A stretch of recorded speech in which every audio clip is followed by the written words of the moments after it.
Спасибо.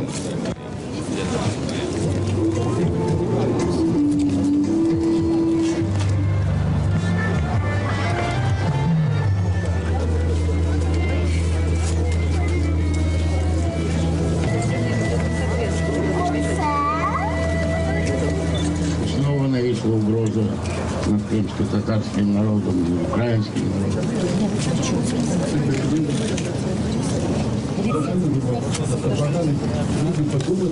Там заборонять.